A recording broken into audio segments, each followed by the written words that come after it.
And you should be good to go, Cynthia. Wonderful.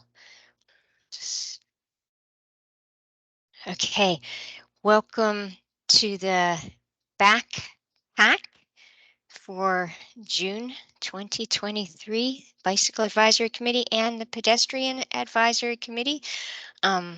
We are going to skip introductions given the limited time, but if you do speak, please introduce yourself as you begin. And my name is Cynthia Palmer. There's a little feedback, so let's all mute if we're not speaking.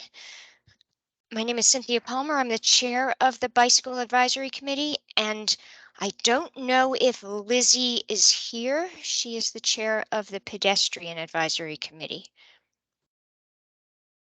No sign of Lizzie. That's all right. Let's get started. And our first speaker will be Brett Wallace, who will talk for a few minutes on the future of outdoor dining. Thank you so much, Brett. Thank you. Good evening, everyone. Again, my name is Brett Wallace. I'm with Arlington County Planning Division. I'm here this evening to give an update on the future of outdoor dining study or the food study. I'm just going to turn my camera off while I'm presenting to save some bandwidth here, but I'll try and get this through this pretty briefly. I do have a lot of slides to get through. Just starting with the study purpose and goals, the study schedule, looking at some existing regulations and guidelines.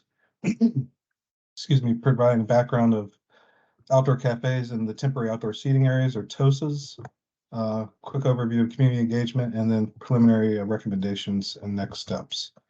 So we kicked off this study last fall, and the county manager removed the emergency order. We launched the study. We launched phase 1 of the study. We did a lot of information gathering, reviewing the temporary outdoor seating areas, or the TOSAs, to see what's working and what's not working great.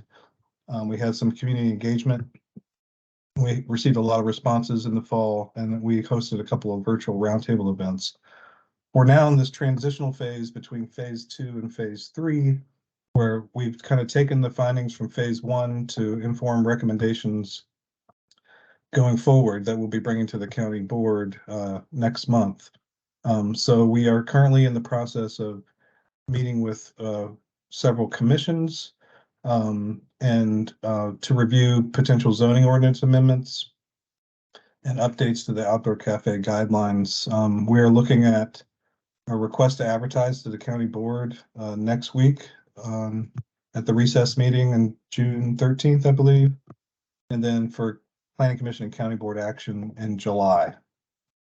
And just to note that the TOSA program that supported these temporary outdoor seating areas will be ending on August the 15th. And so we're hoping to have new regulations in place for restaurants to begin the application process to the new permanent outdoor cafe guidelines.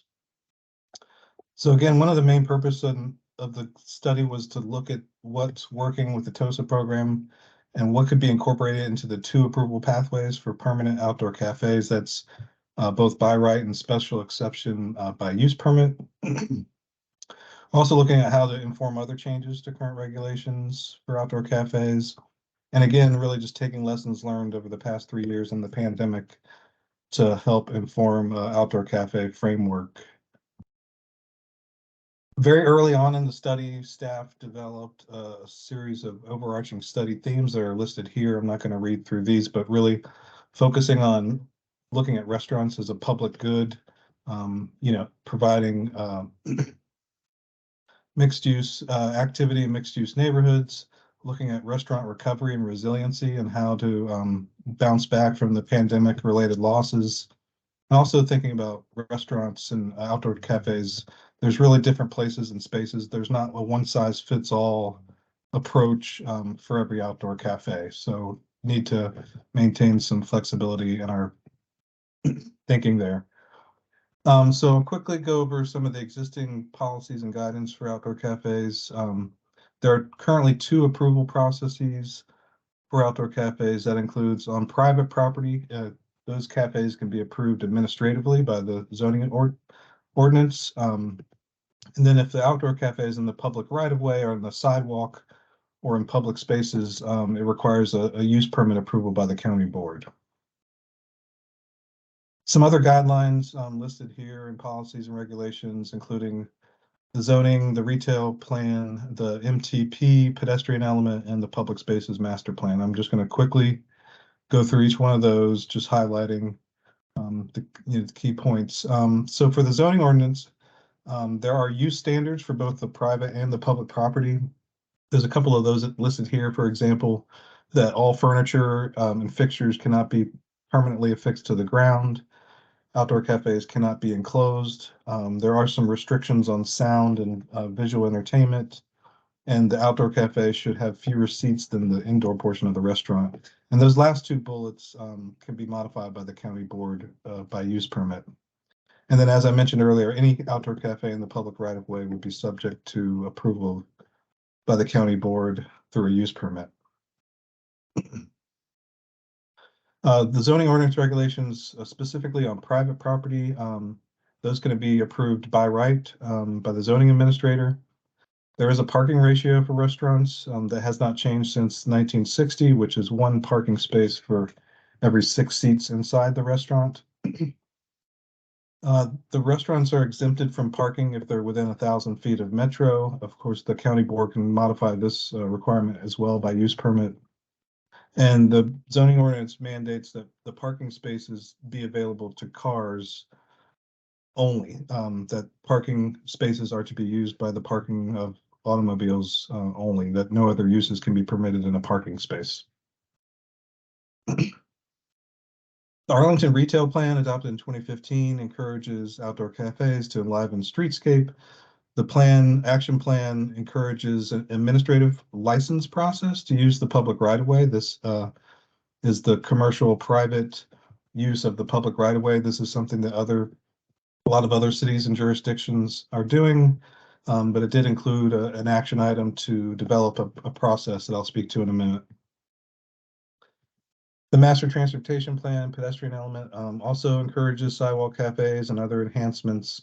It does get specific when it talks about clear zones for pedestrian circulation, indicating that 6 feet is the minimum in commercial mixed-use districts. However, county sector plans, streetscape standards, and other site plan conditions may require a wider sidewalk than 6 feet. The Public Spaces Master Plan includes guidance on privately owned public spaces that's noted here, encouraging outdoor cafes to activate public spaces, but to be thought of early on in the design process and not be an afterthought. So real quickly, temporary outdoor seating areas. Again, these are the TOSAs were established in 2020 to help restaurants during the pandemic when seating inside the restaurant was not allowed and that seating outside was their only option. So we developed some flexible design and operational guidelines. We quickly established an online submission process with no application fee. These were approved by the county manager after review by an interdepartmental staff. We currently have approximately 119 TOSAs, both on public and private property, that are still operating today. And then again, noting that those will be expiring on August 15th. Just a collection of some images of some outdoor cafes and TOSAs, kind of highlighting some of the issues that we've learned over the past 3 years with cafe creep, where tables and chairs have kind of moved to create pinch points for pedestrian circulation, as you see in some of these images. There's also the competition for a sidewalk space with other streetscape elements like bike racks, scooters, and other streetscape features. And as you can see from some of these images, some of these are almost creating impassable conditions for maybe more than one person at a time. There's also accessibility issues that we've learned about as well. So the community engagement that I noted that happened in the fall of last year, in general, there was wide support from the local businesses through the pandemic. We heard a lot of support and appreciation for the outdoor dining options. We did hear some concerns about safe, accessible pedestrian circulation, congested sidewalks, accessible routes. And then we did hear some support for the reduction of some parking for expanded outdoor dining options on private property. But above all, the main thing that we did hear throughout was to streamline the review process. That the current process is very costly and lengthy, and they'd like to streamline the review process altogether. This slide just kind of highlights some of the other common themes that we heard on parking and COVID-19 health, safety, and pedestrian safety. I'm going to go now over the recommended framework and key elements. Number one is staff is bringing forward an encroachment ordinance, an outdoor cafe license requirement. This will be a new chapter of the county code. This is being led by our real estate team. This is building off of that recommendation from the retail plan that called for an administrative process for the license of the public right-of-way. So that will be coming forward with the recommendations for the food study. The other main component of the framework includes the zoning ordinance amendments. So we're looking at amendments to permit outdoor seating in public spaces as an administrative review process rather than a use permit review process. We're also looking at the ability to allow the county board to modify parking requirements for outdoor cafes that want to use parking spaces by use permit.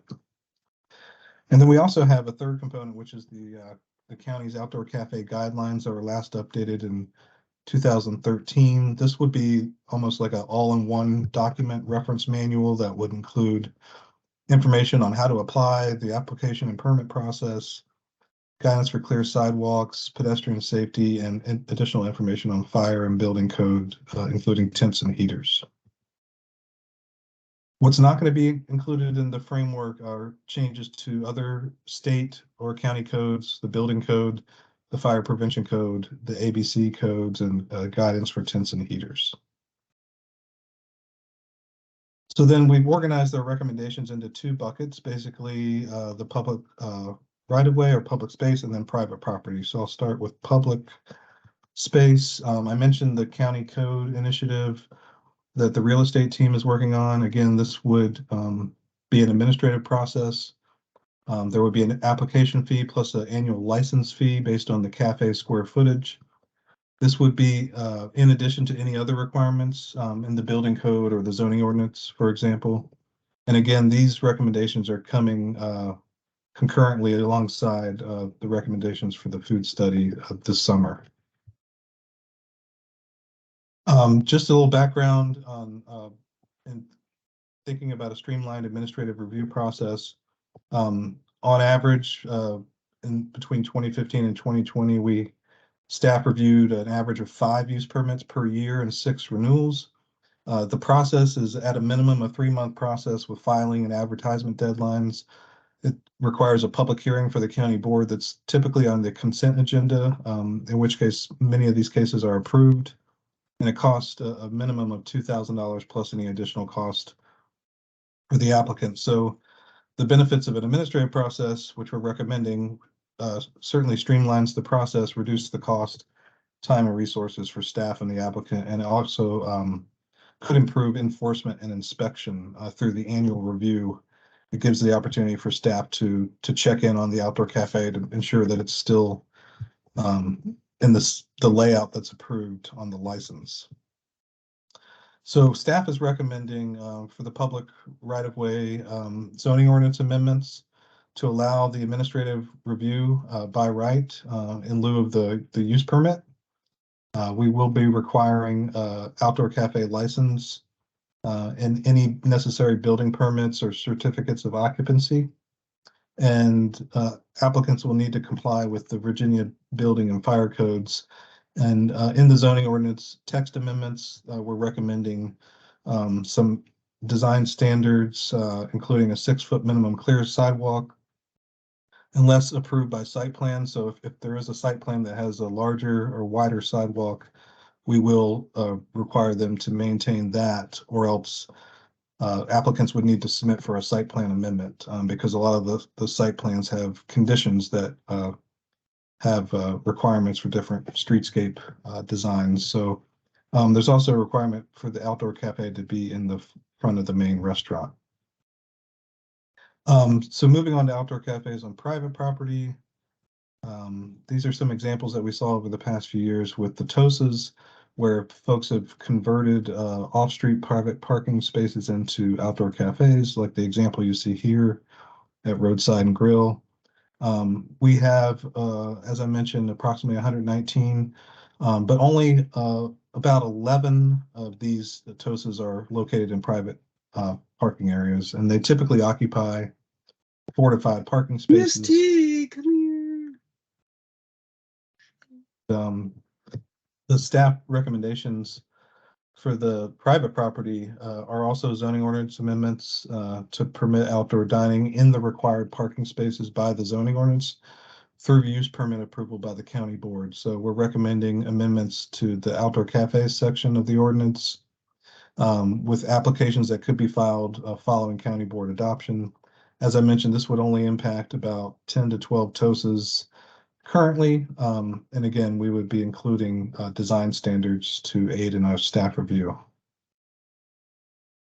Schedule next steps. We are busy this summer. We're continuing to do focused engagement with key stakeholders now through July. We met earlier in May with the zoning committee, and we met with the Transportation Commission for info on the 25th of May. We're here this evening, and then we are meeting with zoning committee tomorrow night, the Chamber of Commerce Wednesday. We've got economic development scheduled for next week, and then the county board request to advertise is on the Tuesday recess meeting. And again, they'll be making the request to advertise will be for the zoning ordinance amendments and then the encroachment ordinance and the outdoor cafe license. And just the Park and Rec Commission in June and Transportation Commission for action later this month.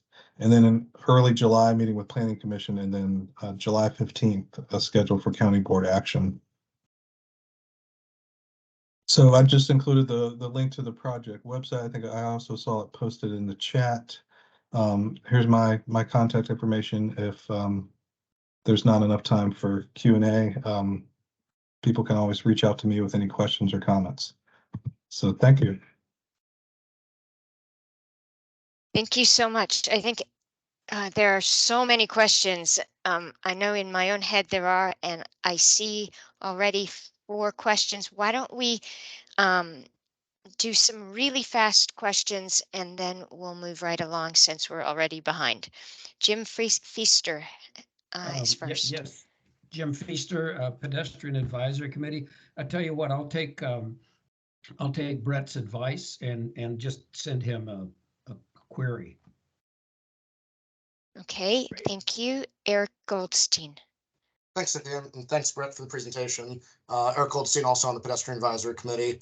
I guess I'm really concerned about the minimum clear sidewalk width. So you mentioned here 6-foot minimum unless there's a site plan, but you also talked about sector plans and other documents that call for much higher minimum widths. And so what do we, I mean, I don't think we can have as a policy that anyone by right can take up all but 6 feet of the sidewalk, no matter the street, but that seems to be the direction we're heading. Is that, am I misunderstanding, or where are we going in that respect? Yeah, so the 6-foot dimension comes from a couple of places that existed pre-pandemic and before this study. It was noted in the MTP as a minimum, but then also citing that, you know, again, site plans may or sector plans may have other requirements which staff would refer to in the review of such applications. And as I mentioned, I think, and you said as well, is that if there was a site plan that required like an 8-foot clear sidewalk, then they wouldn't be able to just go down to 6 administratively. They would need to get a site plan amendment and, present their justification. In which case we would then refer back to sector plans and other policies to determine if that was appropriate for that particular case. And the outdoor cafe guidelines I mentioned, which is an administrative document, was last updated in 2013. Also had the 6-foot clear minimum for the sidewalk width in there. So it was already an existing standard that we followed. I think if you look at a lot of outdoor cafes that have come in for use permit, many of them have a 6-foot clear sidewalk, and so we thought that would be the bare minimum, but we would of course refer back to our sector plans and other guidance for each case. As I mentioned earlier, it's not a one size fits all. There's many different cases, many different conditions that may factor the layout or the clear path. So we would be reviewing those on a case by case basis, but 6 foot would be the absolute minimum. Thank you. Thank you. Pam. Hi, Pam Van Hine, Pedestrian Advisory Committee. Another sidewalk question. The location of the sidewalk, is it supposed to be on existing sidewalk? Can they put it in the gutter in the street, as is done has been done in Shirlington? I would like it to be a little bit more specific. And also, I wasn't sure whether you really talked about accessibility that much in your guidelines, making sure that people can actually get into the restaurant, off the street, into the restaurant if they're going to have outdoor dining. And are you also going to the Disability Advisory Commission? That's it. Thank you. Okay, yes, we are not recommending that pedestrians use the street or the on-street parking lane for circulation like they do in Shirlington on Campbell Avenue, for example. So we're not looking to move that condition forward. We want pedestrians on the sidewalk along the building frontage. So that is something we are not recommending to carry forward. The Disability Advisory Committee is not on our list currently, but we could certainly reach out to the liaison and see if there's an opening on the schedule this month or next, so we can look into that. And then for accessibility, I didn't touch on it a lot this evening, but it is something that is part of our building permit review for the Virginia statewide building code. Does have requirements for distances between tables and chairs and the number of accessible seats within an outdoor cafe. So we do already have regulations, state regulations for accessibility that we would be reviewing as part of the permit process to ensure that there is adequate space for accessible users. Thank you. Collier Cook. Thank you. With the, I affiliate with the BAC, although I'm not officially on the BAC. Thank you for your presentation. Eric really went to the heart of what I was wanting to ask, is the clear zone.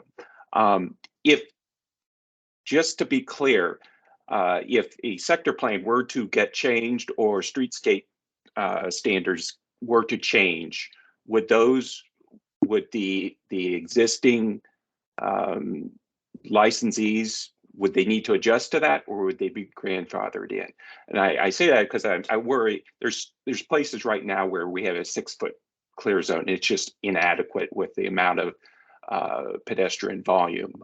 I'm talking specifically here in Paulston, and it's just not working well. Even though it meets the current standards, the current standards aren't working. So, would we be able to adjust those in the future? Thank you. Yeah, I guess if the county board adopts the recommendations and we have zoning ordinance amendments that permit outdoor cafes to be approved administratively, and they're meeting the use standards that we're currently recommending, which includes the 6-foot sidewalk, then they could proceed with that as their clear sidewalk. But I think one thing, so if there was a sector plan update that happened after that, I believe they would be able to still maintain their current layout. But part of the administrative process, the outdoor cafe license includes an annual review. And the outdoor cafe license for those in the public right of way is discretionary. So we don't have to approve every outdoor cafe license that we receive if we determine that it's not appropriate or not consistent with other sector plans or other policy guidance. So but with the annual review, it gives staff the ability to improve enforcement and inspection to ensure that there's some of these cafes aren't expanding like in some of the images that I showed earlier.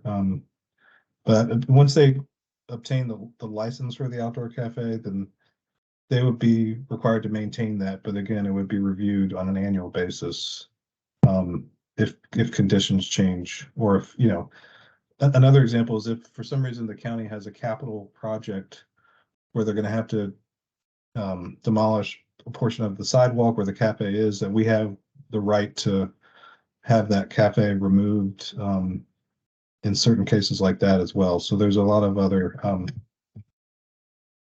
revocable provisions in the outdoor cafe license that will be coming forward this summer.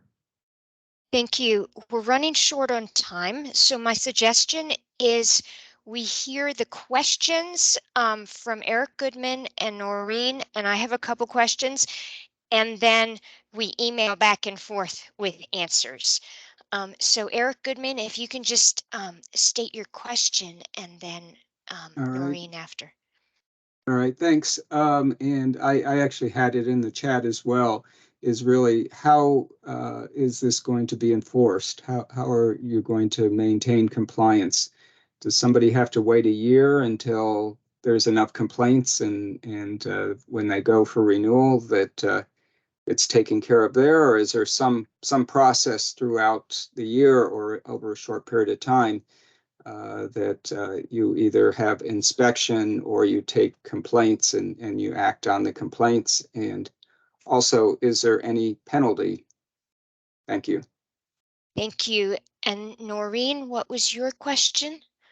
Yeah, hi. My name's Noreen Hannigan. I'm on the Bicycle Advisory Committee, and I'm also on the Forestry and Natural Resources Commission. I was just wondering if that 6-foot sidewalk width includes tree boxes. Good question. Thank you. And I will just mention the things that puzzled me, but again, we're not going to answer them now. But the fact that only cars are allowed in the parking spaces, the fact that in New York, like when I go to Brooklyn, they're not invading the sidewalk, the outdoor dining space is not taking from the sidewalk, it's taking from the street. They carve out a lane on the street, which to me makes more sense. And then and my other question was why should there be more seats inside as opposed to outside? That seems arbitrary, but maybe there's a reason. So why don't we wind this discussion up, since we're already 10 minutes over, and we can email back and forth with answers. That was way more interesting than any of us expected, and I think we're all full of questions, Brett. So thank you so much. Cynthia, just before we move on, so this is on the county board agenda for next week. So to the extent the committees want to weigh in, we kind of need to do it now and can't really push this back to email or to a future meeting. So I don't know if that, obviously your meeting, so I don't know if that affects how much time we want to spend on this tonight. Yeah, the VDOT issues are also pressing, since we're under deadline for those as well. So maybe we can do a part 2 to this, or at the end of this meeting, possibly, or in the next few days. I don't know what would make sense. Well, I'm open to a phone call or tomorrow or whenever, or email to help answer any questions. I think a lot of the questions may be answered when we meet with the zoning committee tomorrow night. I have a staff report and a very lengthy memo that outlines everything in black and white. So I think that may be helpful. I know it's difficult when you see just a quick PowerPoint presentation, but I can provide a link to the ZOCO memo that it's actually posted on their website right now, and it's about 20 some pages filled with a lot of background information, kind of outlining the whole steps and the process and all the considerations and the analysis. So I might encourage folks to kind of skim the memo and see if that helps answer any questions. But if not, I can be available by email or phone call if needed. Wonderful. Thank you so much. And maybe we could put that in the chat, or we can send it around by email. I'll post The a link. Thank Yeah, I can you. put that in. Wonderful. All right, let's move along, just because we're already over time and we have so many pressing issues in this one meeting. So why don't we start on the Route 1 presentation by Dan Reinhardt. And thank you so much for that, the food presentation. Hi, Dan. All right. There, John's got this presentation up. It's convenient for me. If we want to save a little bit of time, I can skip a lot of my slides in the beginning here that are all backgrounds. I'll try and go through them as quickly as we can so that we'll try and catch up a little bit here. So thank you all for having us tonight. We look forward to interesting discussion that I'm sure we'll have after the presentation on bicycle and pedestrian issues that arise as part of this Route 1 study. Next slide. All right, so tonight we're going to go through a quick overview, and that's the part that I'll skip most of, is the overview, because you can go back and watch the video online of the public information meeting we just did if you want to catch up on those. Phase 2 feasibility study. So we're going to get into some more detail about the urban design or urban boulevard concept design. We'll go over the multimodal traffic analysis that kind of led us to the travel demand management strategy that we're going to present tonight. We'll talk about some next steps, and then we'll do question and answer. Next.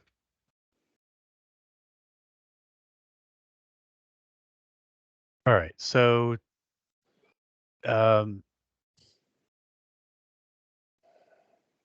tonight we're going to talk about, so in 2018, we signed, the state of Virginia signed a agreement with Amazon Services, and it committed to expeditiously evaluate and implement opportunities to improve safety, accessibility, and the pedestrian experience crossing Route 1.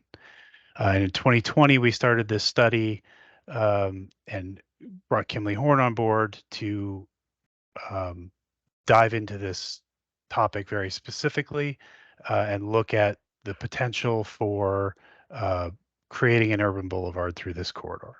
Next slide. So just a quick recap at the at-grade configuration with the what was recommended out of the phase 1 study was an at-grade configuration. Next slide. It has 3 lanes in each direction, left turn lanes at 15th Street, and no turn lanes in any direction at 18th Street. The estimated cost is $180 million. Next slide. Quick, this is a list of tasks. You can see all the green check marks. Those are items we've completed and talked about in previous public information meetings. The couple items outstanding, we still need to conduct a speed study, a design speed study, and we need to move forward with 10% design plans for the concepts that we'll show tonight. Next slide.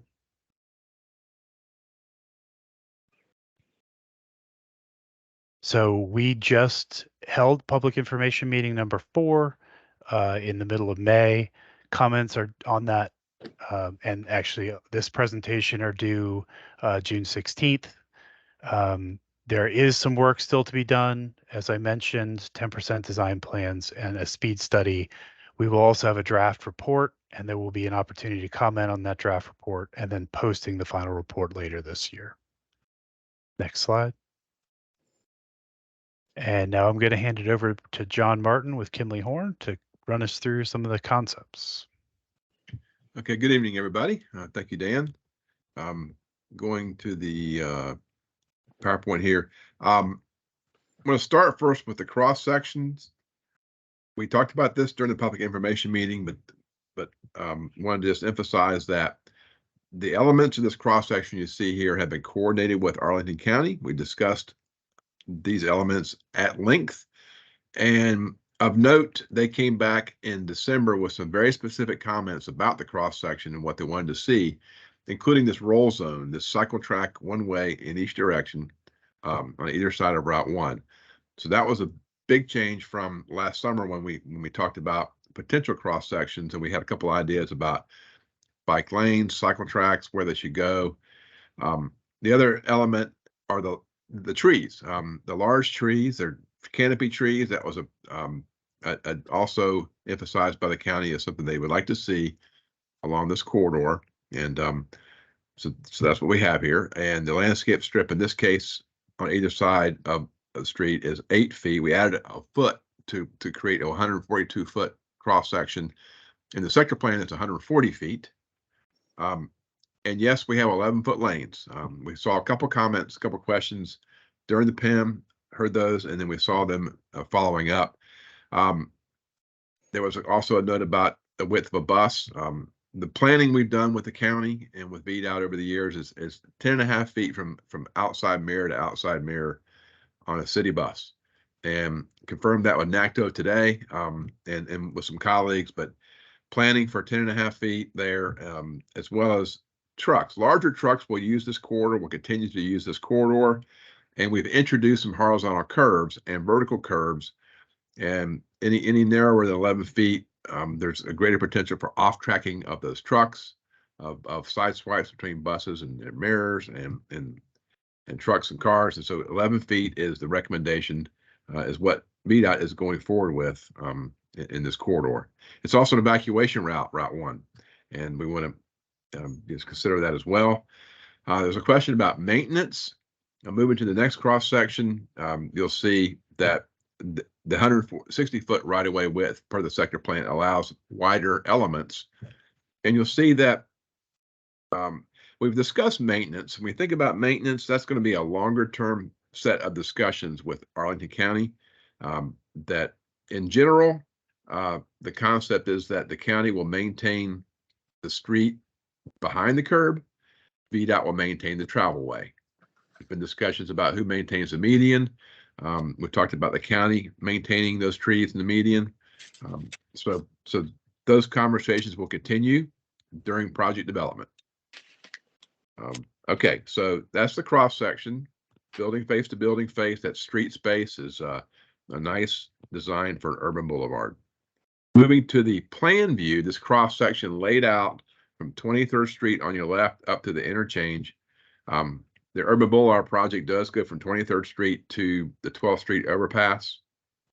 This Urban Boulevard extension into the interchange is an idea that's come along in part because that flyover bridge needs to be replaced, and we have questioned why replace it with a freeway to freeway connection. Why not replace it with a freeway to arterial connection and create the urban boulevard further north of Route 1 of 15th Street?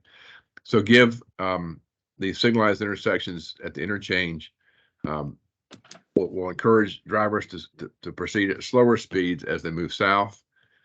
So it just creates an overall urban boulevard in the study corridor. You'll see the corridor-wide elements here.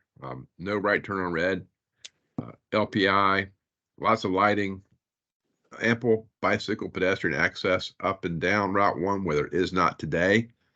I've had a couple conversations with some of you at different county meetings and thinking about the future of Route 1 as redevelopment occurs. You'll be able to walk along 18th Street, for instance, and turn the corner and walk along Route 1, or 15th, walk along Route 1. You can't do that today. The land uses just aren't there to make it that conducive to do that, but all that's going to evolve over the years. And 25 miles per hour is the speed limit. The study, we've drafted a study, and that we're going to finalize. This just to corroborate that 25 miles an hour will work with all the different design elements that we have proposed here. So, and those elements are there to encourage slower speeds. Before I pass it to Jeff to talk about each intersection, this is an example of the design that we're going forward with.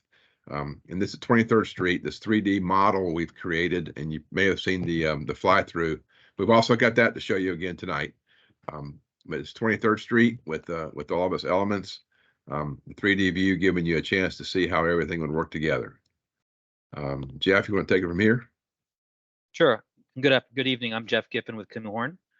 This first slide, we're going to start from the southern end and work towards the north. This slide shows a 3D rendering, as John mentioned. Just to orient you on the page, north is towards the top left. Clark Street is off to the right of the screen, and Eads is off to the left. The latest concept does show a protected intersection with bicycle facilities behind the curb along Route 1 and 23rd Street. There are median refuges for pedestrians and bicyclists. The northbound left turn lane will be channelized to remove a weave between the airport ramp. And this concept also shows a single southbound left turn lane where there's currently two now. So that would be a reduction of one lane, and that would also provide a wider median for that refuge. This concept does tie into the proposed Arlington County street improvements to the east leg of the intersection, and would provide new bicycle facilities on the west side of 23rd Street where there's none currently. Next slide, John. The next slide shows a plan view of the current concept of Route 1 and 20th Street. This is pretty similar to what we showed you all before. This project or this location is being close to being implemented by a developer, and we've been working very closely with Arlington County and the developer to try to minimize any changes to the curb and major equipment such as traffic signal poles. So this is something that we've been closely coordinating and will be implemented relatively soon. Next slide. The next intersection is Route 1 and 18th Street. Again, this slide shows a 3D rendering. North is towards the top left of the screen, and at the very kind of top is the Crystal City Metro Station. Some of the features here are pretty similar to what we just presented at 23rd Street, with protected intersection, separate bicycle and pedestrian crossings, canopy trees, wide pedestrian and bicycle refuge islands. Bicycle facilities are behind the curb along Route 1. Bicycle facilities are along Route on 18th Street are buffered bike lanes. They're not behind the curb, but they're buffered bike lanes. Next slide shows this in plan view. And we, through our public information meetings and other, talking to you all and others, we understand that there's a desire to have a pedestrian, all pedestrians traffic signal phase at this location. We have been exploring this in close partnership with Arlington County. As you all understand, as you all know, Arlington County does operate the signals along Route 1, even though VDOT owns the road. At this point, it's still on the table, but a final decision hasn't been made yet.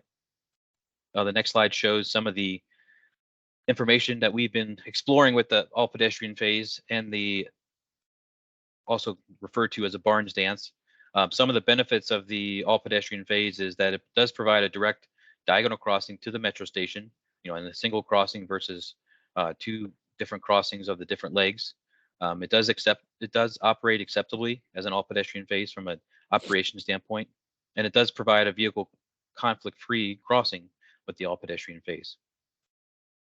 Some of the challenges that come with this is ADA compliance. If you can go back, John, especially at the corners where we're now introducing several new conflict points, and you can see the inset there at the bottom right of the screen between pedestrians and bicyclists. And we also, with that third crossing at the corner, we're going to need to have 3 different buttons for ADA compliance and making sure we have the audio indication for visually impaired pedestrians. So that's some of the challenges there. We did look at a variety of different aspects of what can we do. Can you do an all pedestrian phase and have long LPIs? Can you do other things to combine that? And what we found was that either you do an all pedestrian phase or you do long LPIs, but if you try to combine them together, that just didn't work from an operation standpoint. And one of the last challenges we have identified is some of the delays with all pedestrian phase could get high, upwards of about 2 minutes. And we just worry, in close partnership with Arlington County, worry that the compliance will be low because people would just get frustrated and try to cross with the vehicle phases. So all these things we're still looking into.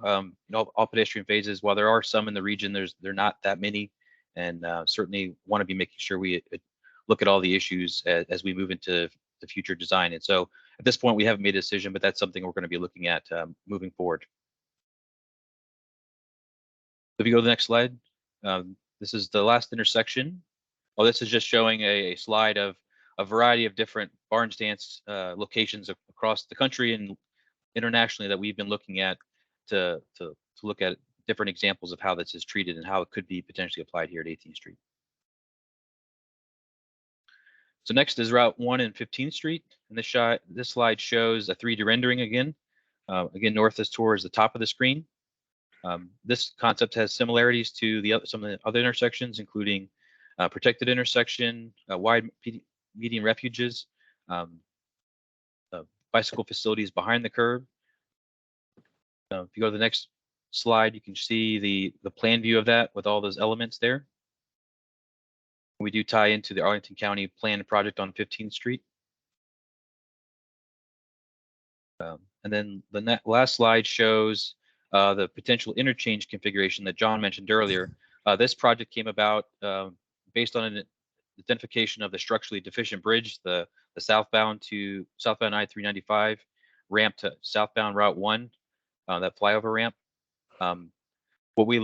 As John mentioned, we took this as an opportunity to look for a better way to reconfigure the interchange. And what we found was by moving the ramps to right exits instead of the left exit, which created a lot of safety challenges, and create those at new traffic signals, this allows us the opportunity to start the urban boulevard from the further north from the project to get vehicle speed slower into the urban boulevard.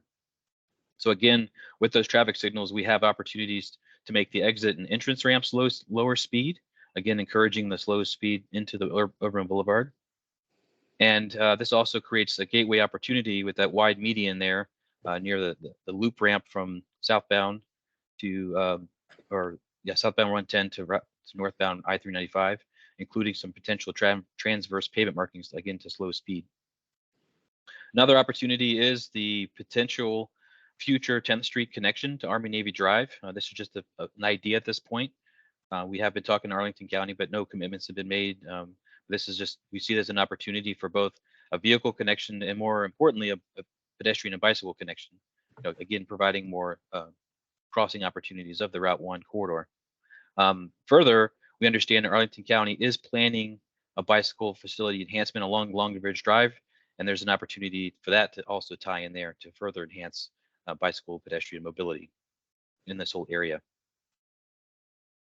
The next thing I wanted to highlight is that we are very aware of Arlington County's Vision Zero policy and have been very closely looking at the Vision Zero toolbox. And we've incorporated many of the toolbox elements into this design. Hopefully you saw those through this presentation. And we're going to continue to focusing on safety as the design progresses.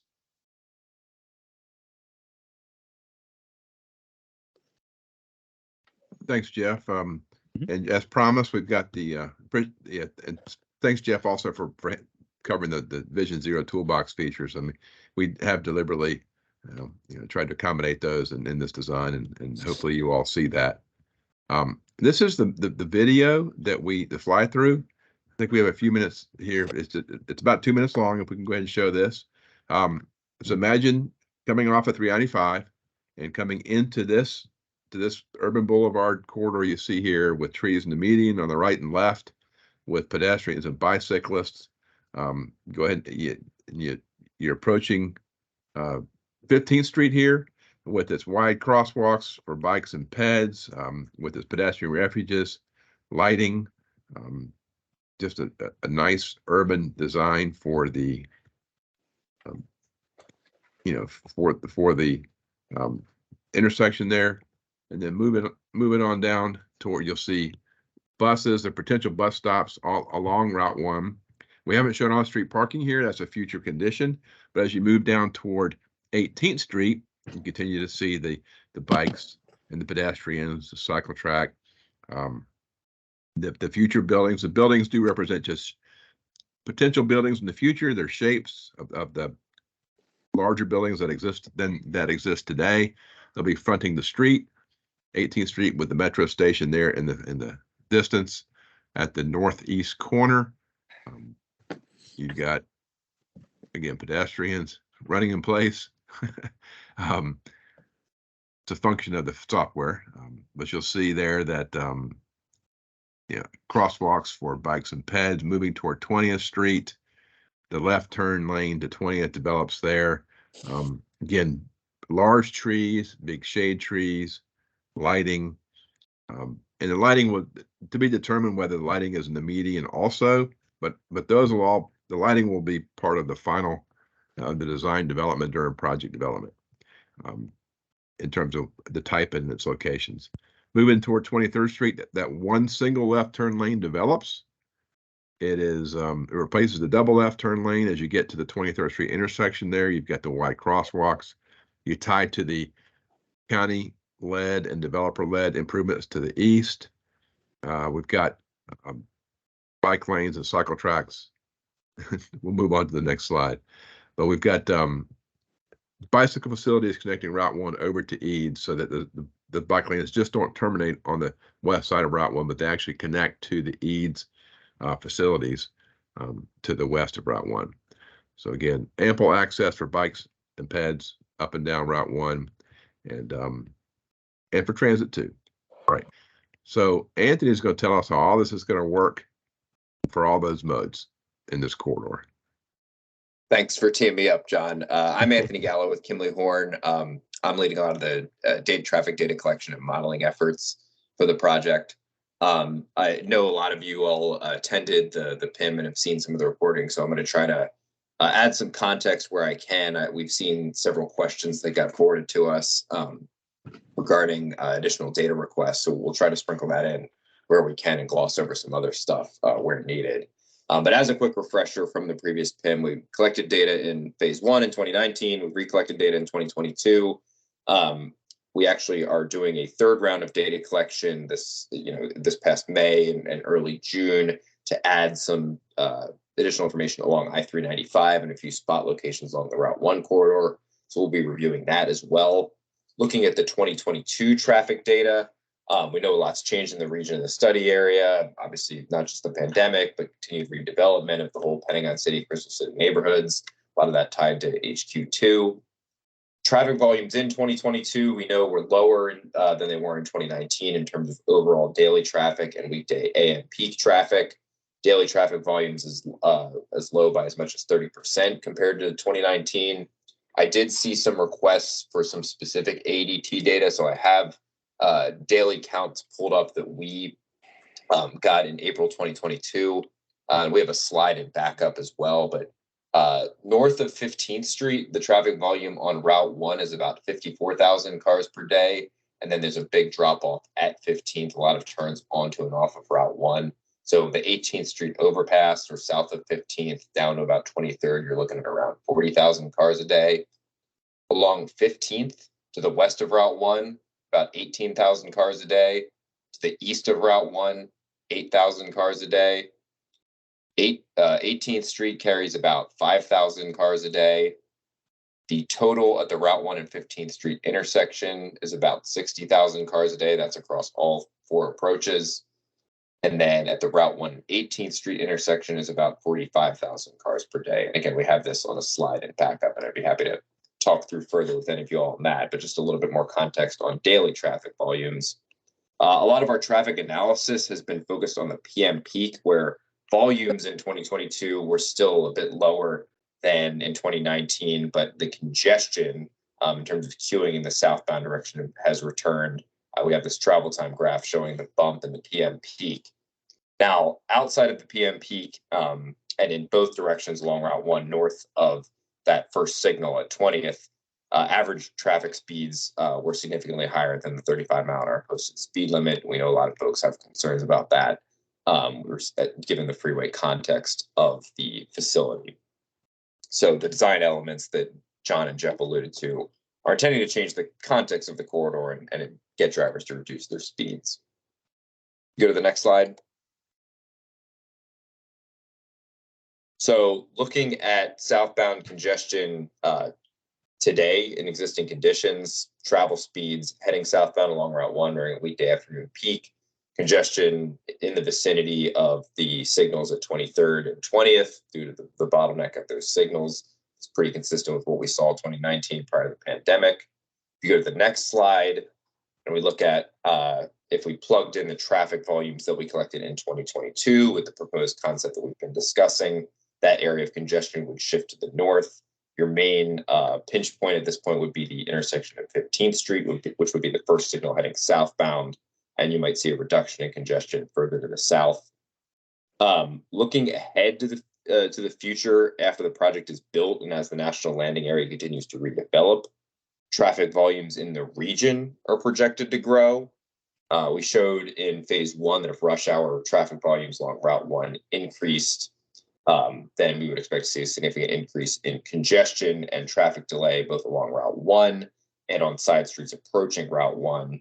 So the travel demand management strategy that we'll discuss in a few minutes is intended to mitigate any increases in traffic in the study area and essentially keep rush hour traffic volumes at or below where they are or where they were in April 2022.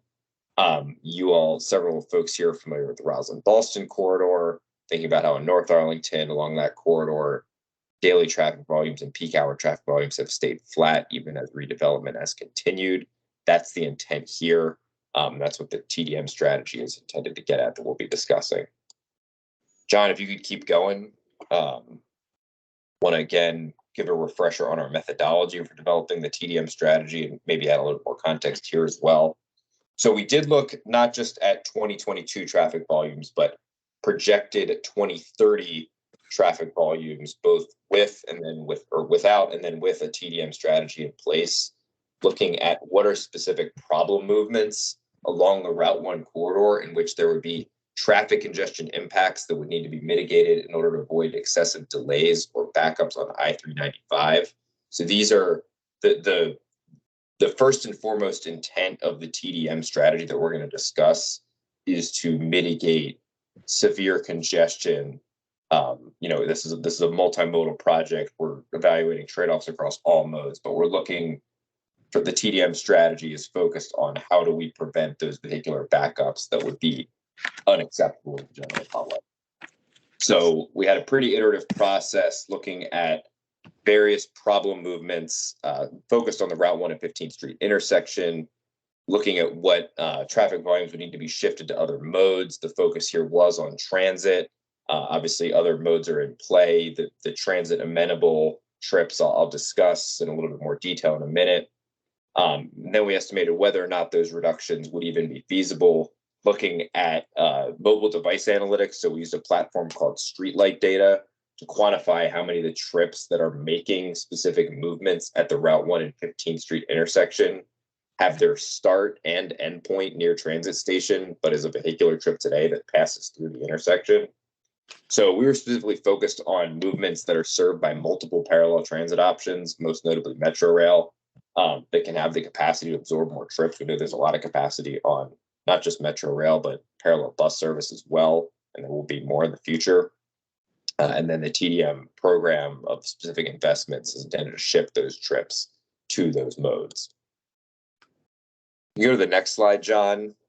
So the three problem movements that we identified at the Route 1 and 15th Street intersection, again, as a refresher, and I'm assuming most folks here saw the PIM presentation, are the southbound right turn, southbound through movement, and eastbound left turn at the Route 1 and 15th Street intersection. This is focused specifically on the PM peak because that's when we're seeing these severe congestion issues with the at-grade intersection. So looking at the southbound right turn and eastbound left turn combination, these are opposing movements. They carry a high percentage of trips where one end of the trip is in either North Arlington along the Roslyn-Ballston corridor or in that central business district core of DC. And the other end of the trip is located in either Pentagon City or Crystal City.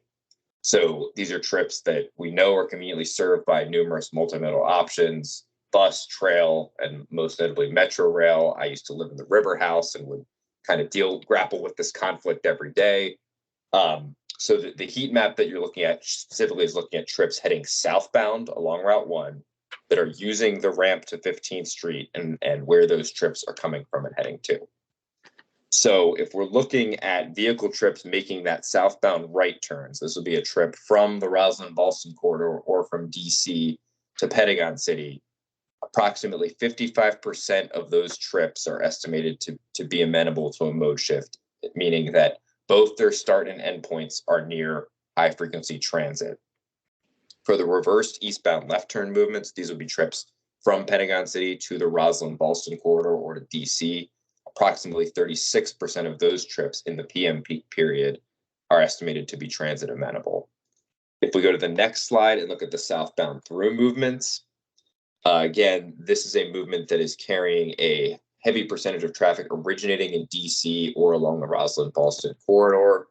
Most of those trips are destined for South Arlington or the more north side of Alexandria, so the Potomac Yard or Old Town areas.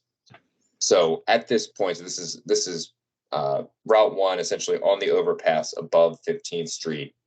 25% of those trips get off before you get to the airport.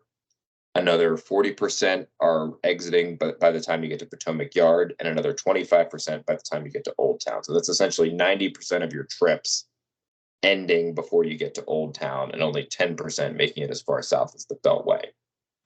Our travel demand management program is going to focus on trips between Alexandria and Potomac Yard and Pentagon City in the district and the Roslyn-Ballston corridor. We know there's not just Metro Rail, but and the new Metro Rail station, but the Metroway service as well through here. Now, when we look at the percentage of transit amenable trips that are traveling southbound through here along Route 1, we do see a lower percentage of trips in the PM peak period in which both the start and end point are in the vicinity of high frequency transit. So this is estimated only to be around 12% of the trips along southbound Route 1 at this time. And so we are initially targeting a lower trip reduction for this movement. So this next slide, again, will bring together the three main problem movements that we're calling them at the Route 1 and 15th Street intersection: the southbound right, the eastbound left, and the southbound through. You can keep going, John. And then, so looking at those movements, I know there's some questions about this slide in particular. Looking at these movements and the travel patterns these movements serve. So again, we've summarized the major origin destination pairs that are being served by these movements. The reductions that are being shown are talking about the reduction in vehicle trip that is needed from the projected 2030 peak period, PM peak period traffic volume at the Route 1 and 15th Street intersection. So this is the percent reduction we need from the projected future volume in order to have in order to avoid excessive queuing along either the side streets or along southbound Route 1. So again, I went through this pretty quickly at the PIM, but the projected future 2030 volume of this intersection is forecasted to be approximately 10% higher than what it was in 2022. And we're saying that we need a 10% reduction from that amount. So in more simple terms, the total amount of traffic passing through the intersection essentially needs to remain where it's at today. Obviously, there's some nuance to that statement as we're targeting reductions for specific individual movements that are going to need a larger reduction than just essentially having reductions that are beyond what is out there today, lower traffic volumes in the future than what's out there today. We're focused mainly on where vehicle trips where the start and end points are close to high frequency transit, most notably Metro Rail. And then Lucas is going to talk about the strategy and investment to incentivize shifting those trips out of vehicles and onto transit. Thanks, Anthony. Good evening, everyone. My name is Lucas Muller. I'm a multimodal planner with Kimley Horn, supporting this effort. One of the most important things that we looked at when we were developing this TDM strategy is how can we build on the robust network of existing transit and TDM strategies that are already out there. And so to meet or exceed that targeted volume shift, the team in coordination with the RPT, Arlington County, and regional transit TDM stakeholders developed this program of TDM strategies that builds on what is there today. And so we'll describe that in more detail. One of the questions that we did get was related to who are the other entities that we will be working with. There are already a lot of local and regional and statewide entities that do work to provide and promote transit and TDM strategies.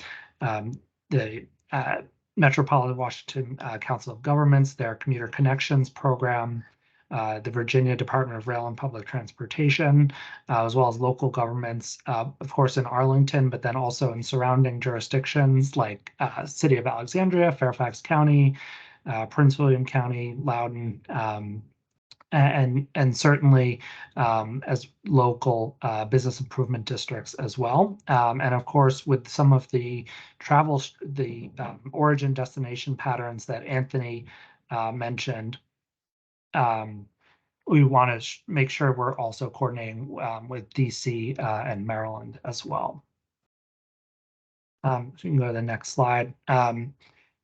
And so we mentioned in terms of the robust network of existing multimodal efforts that are present in the corridor today.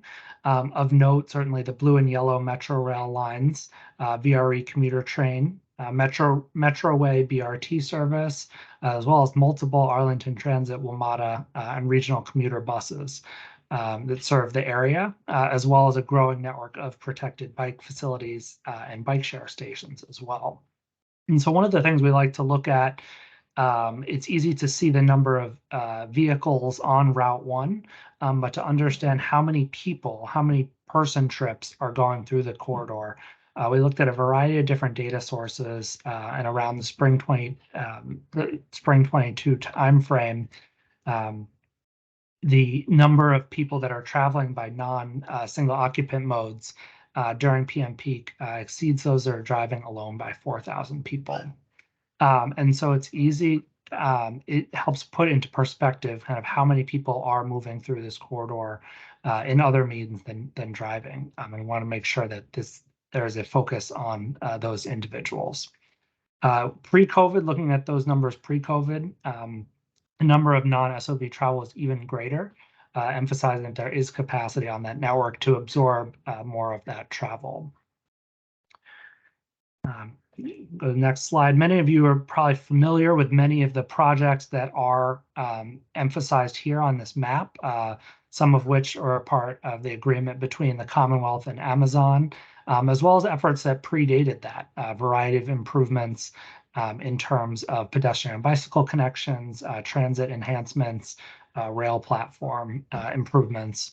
Arlington County has $90 million as part of that agreement for Complete Streets project in the corridor, as well as other pedestrian and bicycle improvements that improve safety and connectivity for vulnerable roadway users. VRE, as part of the Transforming Rail in Virginia program, is expecting to increase frequency about 10 trips per day, and also look at service during non-peak and reverse service as well. South of this area, Fairfax County investing in bus rapid transit along Route 1. WMATA is also making progress getting back to pre-COVID rail frequencies and looking to improve bus service through the ongoing bus network redesign project. A lot of existing efforts in this area to promote multimodal strategies. But if you go to the next slide, I recognize that those services alone are not enough to create behavior change. It is certainly, as many of you probably can attest, not a simple snap of your fingers and all of a sudden everyone changes mode. And so we want to be proactive about that approach. And we are to do that. We're proposing a series of new strategies to promote and incentivize the available transit service that is out there. And this certainly builds on research and lessons learned from both locally in Arlington County as well as around the country. First is a marketing and promotional awareness campaign. People need to know about the transit or rail services and how to use them in order for them to be effective. We're also looking at a series of financial incentives that will be available both directly to individuals to try new modes and then working directly with large employers as well to promote these strategies, as well as employer-specific programs like parking cash out, which, if you're not familiar, provides funds for transit for those who currently do receive free parking from their employer. So these incentives will be specifically targeted for travel in the corridor. They will be monitored and evaluated and certainly coordinated closely with existing efforts that are focused more regionally. So we want to make sure that the resources and the efforts that are getting invested are able to be targeted to this corridor so that they can help achieve those volume shifts. We talked a lot about infrastructure, a lot of funding sources currently in play to advance large projects, but also smaller infrastructure projects that help support first and last mile connections, comfort and safety at transit stops, and certainly wanting to work with local and regional transit partners to advance these projects in and around the corridor. The next slide, we had shown the map previously, but wanting to also show some of the key bus routes, rail lines, and bike share stations that can be used in the area, and certainly leveraging those proposed incentives. Most notably, the ART 43 Metro Rail Blue and Yellow line. Those are and the proposed route that is similar to the previous Metrobus 11Y, those really best align with the travel movements identified for the shift that Anthony discussed in terms of the movements. On the next slide, we have kind of a real world example to provide kind of a tangible example of what this could mean for an individual. You can go to the next slide. Oh, sorry, that was that was one of our previous slides.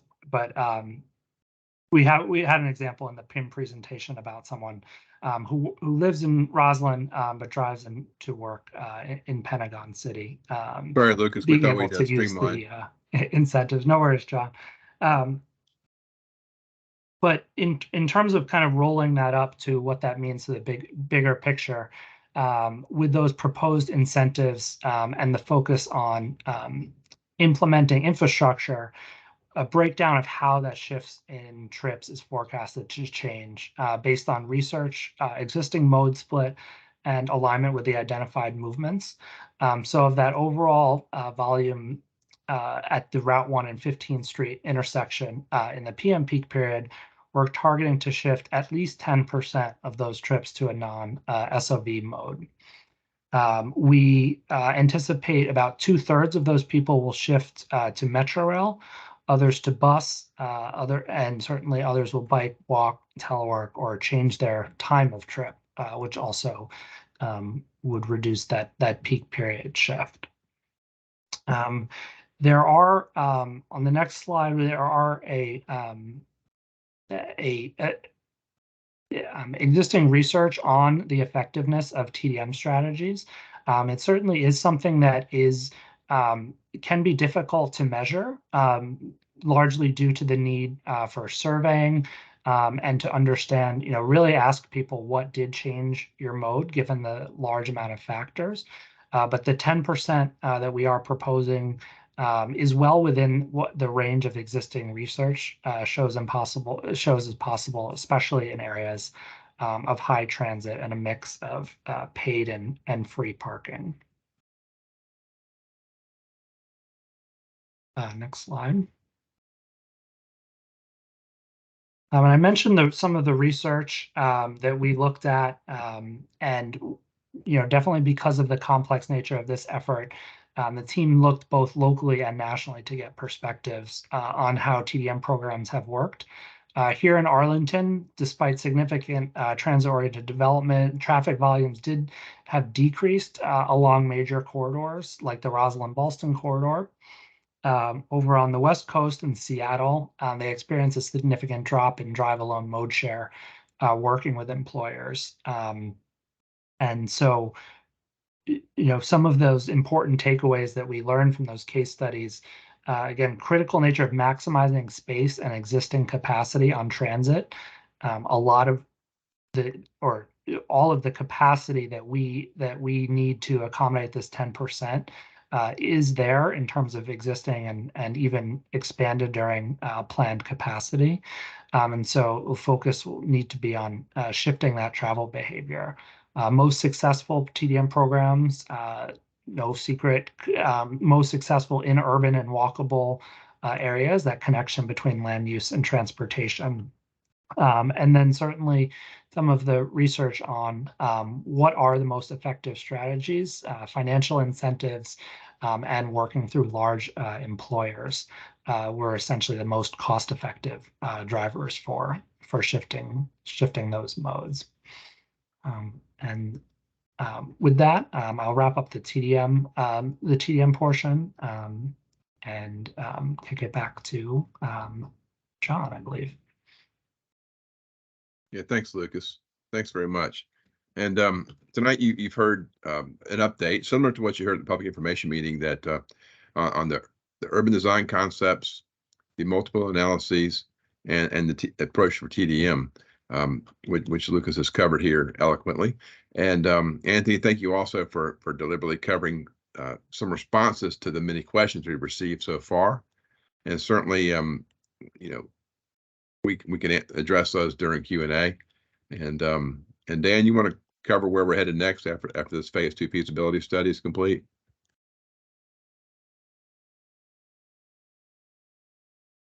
Or I can. I'm on mute here, aren't I? Okay. All right. So kind of the next steps, we're going to receive comments that I think Pam mentioned the comments earlier. The deadline is June 16th. We're going to try to address those comments as we put together the final or the draft report for the phase 2 study. There will be a comment period on the draft report. We will synthesize those comments into a final report and post that later this year. And kind of simultaneously, we'll also be working on an interchange analysis at 395 and 110. We'll be moving forward with the 10% design plans. And we're also going to be working on the speed study, the engineering speed study. And we hope to wrap that up kind of the middle of next year. Next slide. And so I think that brings us to the end of the presentation.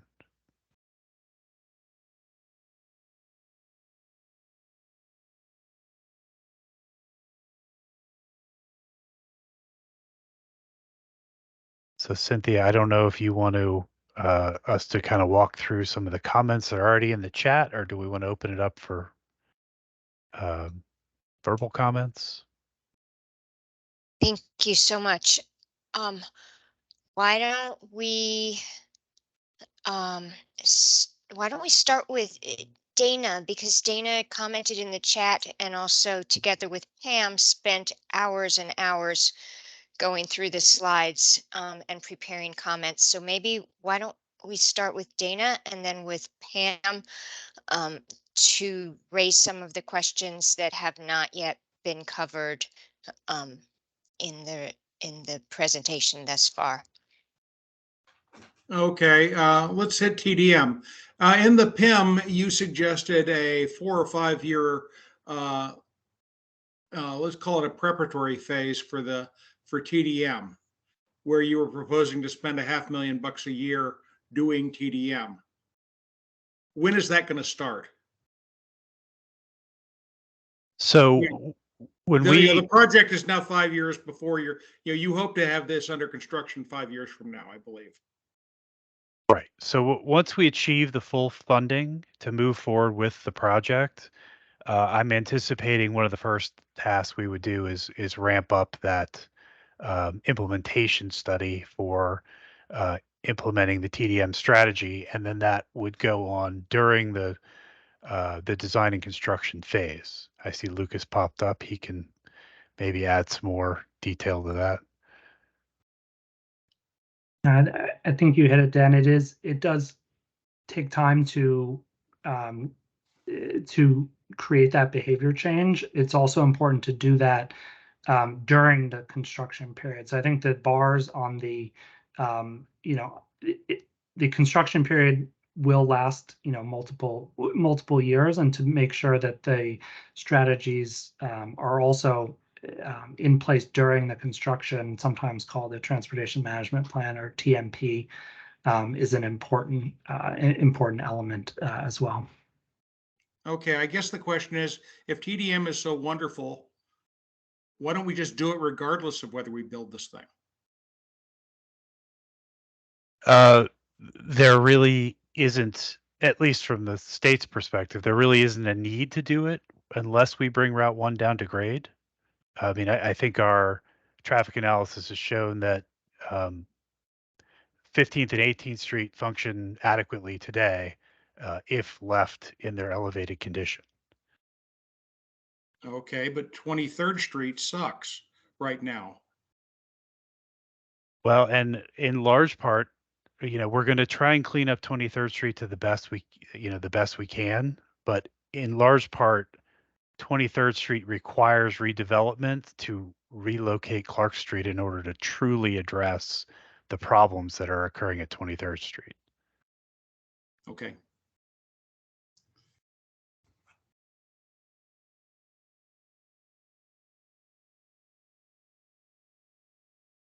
Let me go back to the beg buttons at 18th Street with barn stands. If we have 3 buttons, won't all of the buttons do the same thing? Call for an all pedestrian phase? And if all 3 of the buttons do the same thing, why do you think we need 3 buttons? So I can give you a couple different perspectives on this. So one is we want to build in the ability for potential differing operations in the future rather than having to dig up the intersection. I know that at WNOD and Columbia Pike, I was on the Columbia Pike team. We worked with the traffic engineering folks at Arlington and decided to put the push buttons in, even though the signal was going to be on recall. But a newer piece of information that I didn't realize until we did meet with the Virginia Department for the Blind and Vision Impaired. Yep. And they were advocates of putting in those push buttons as well. I guess if you walk up and you push the new audible push buttons and you hold it for 3 seconds, it'll tell you what that push button is for. And it kind of helps align those blind and visually impaired folks as to what they're standing there for and what the button is doing for them. So we would want to have all those capabilities in place, even if the signal is on recall, which I believe that's probably what Jeff was going to say. Is that right now? I think the design is set for recall in the analysis that we have so far. Yep, you covered it. Okay.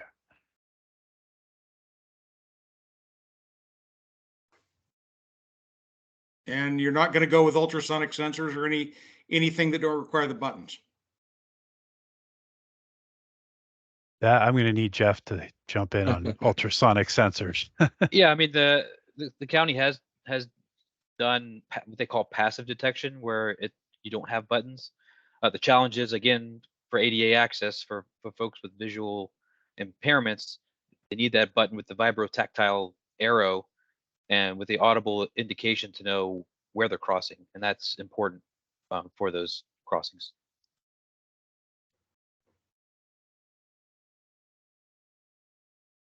Okay, speed on Route 110. Where are you going to start moderating it? I don't know that we've fully determined that yet. That'll be part of the speed study that we do.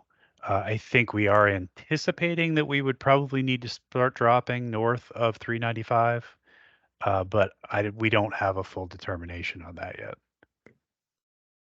What John. you said? No, what you said, Dan, north of 395, going from 45 to 35, and then probably get past those ramps there and go to 25. That's a thought. We still need to work through that. Okay, and are we in agreement that Route 110 is not a limited access road, according to VDOT? I need to dig into that a little further, but I believe you're right. I believe If you could please get back with me on that. Yeah. Thank you. Hey, Pam, you're up.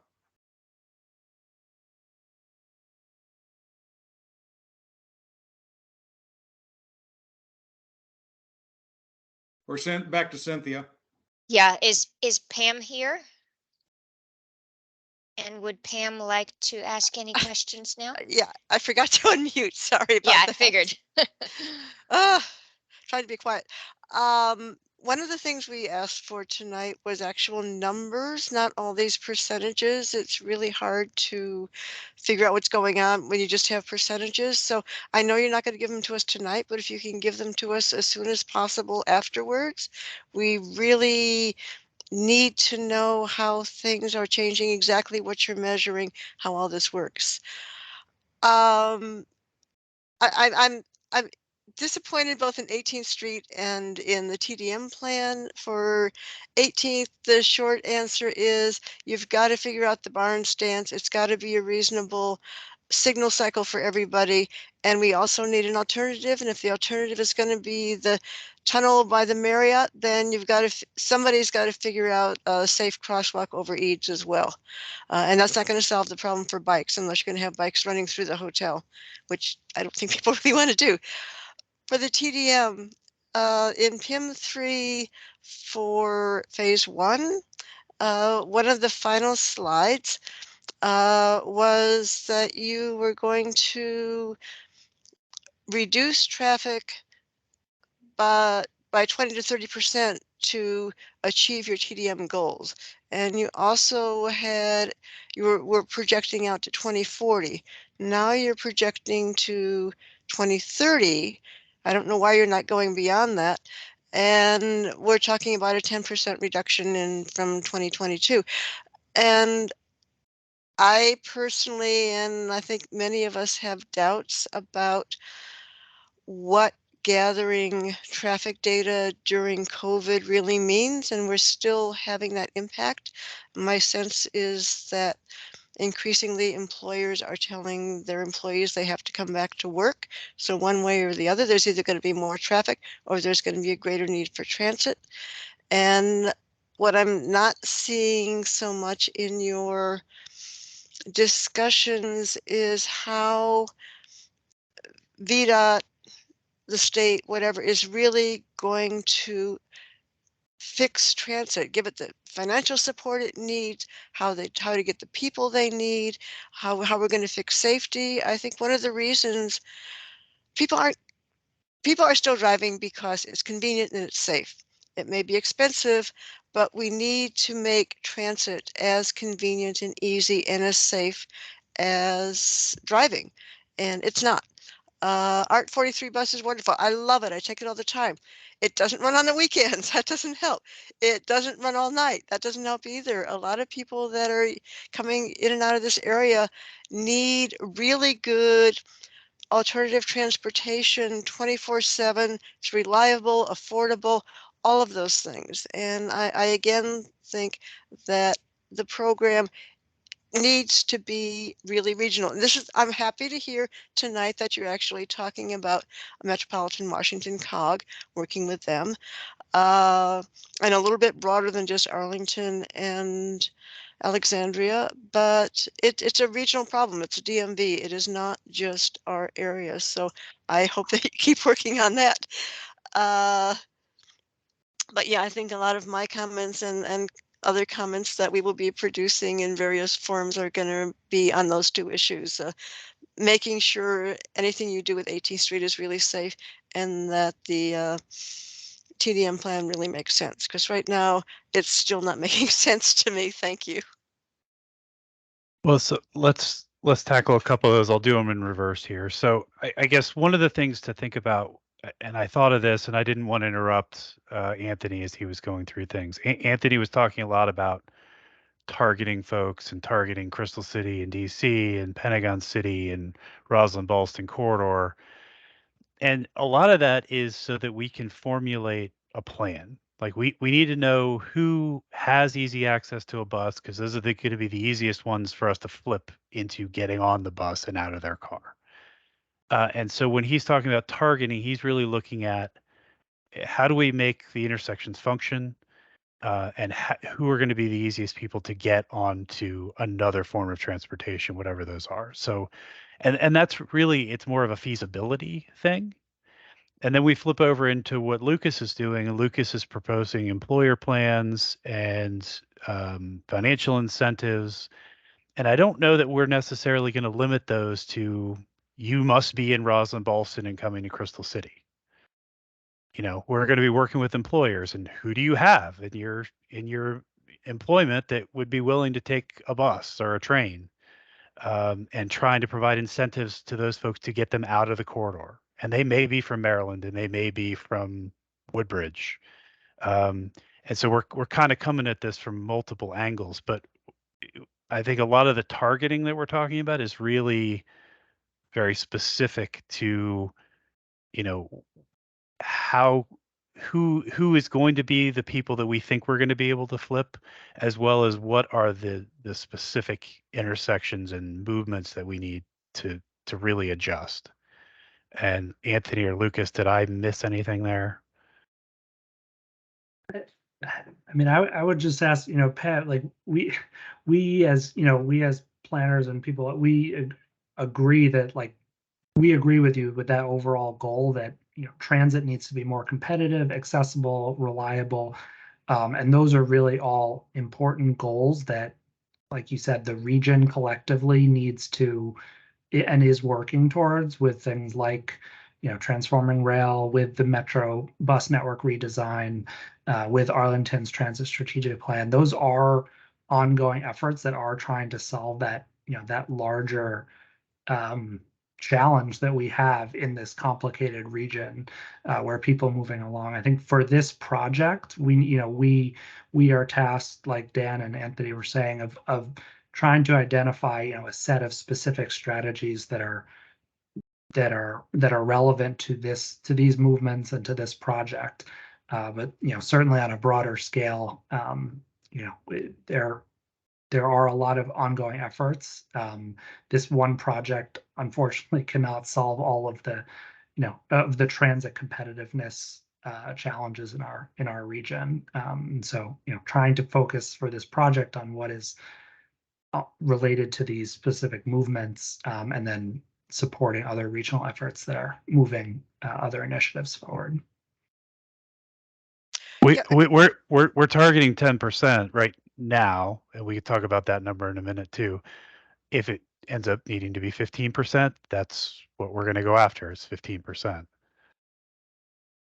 Can I ask one question about the TMD? One of the slides I thought was fascinating and very troubling was the one showing that even though in our area, my neighborhood, more people don't drive, the number of people driving has increased a huge and disturbing amount. How are you identifying those specific people and getting them back on transit? And I think, you know, you talk about employer benefits and all that. Those people probably already have all that. That's fairly standard around here. They need other things. I'm not sure what they are, but it really bothers me that we're going the wrong direction with that specific population. And apparently that's one of the populations you're specifically targeting. So what are your thoughts on that?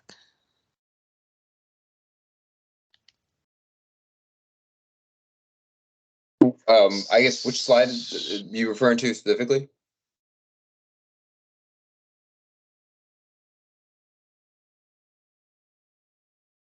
Keep going. That one. Look back. Forward, I think maybe. the one. That one. Yeah, That one. Yeah. This is the one that really concerns me. How do you get these specific people back out of their cars when they weren't driving before? Well, so one of the things we're seeing, and I guess just to clear up, I guess some of the traffic volume numbers. I think Anthony explained it better this time than we did during the public information meeting. 2019, we counted we needed a 20 to 30% reduction in traffic volumes in order to make the at-grade urban boulevard work. When we recounted in 22, obviously the traffic volumes had dropped dramatically, but we found those 2022 traffic volumes worked for what we needed to process traffic on Route 1 and the side streets. And so the 10% that we were looking at at the reduction for is really forever. We're going to need to keep those 2022 volumes to make the at-grade urban boulevard work. And so that TDM strategy is going to be essentially an ongoing thing for the existence of Route 1 in order to keep those volumes. I think what you're seeing here is that it's been more convenient for people to get in their car. But I think we're all anticipating people coming back to work. There's going to be more traffic. There's going to be more congestion that we're going to be trying to fight to keep those numbers down. But that, I think, will be part of the driver to get people back on transit, is that increasing volume. It may be that we have to provide greater incentive. You know, maybe they get $5 a day now, and maybe it has to be 10. Those are things that we're going to have to work out during our implementation plan.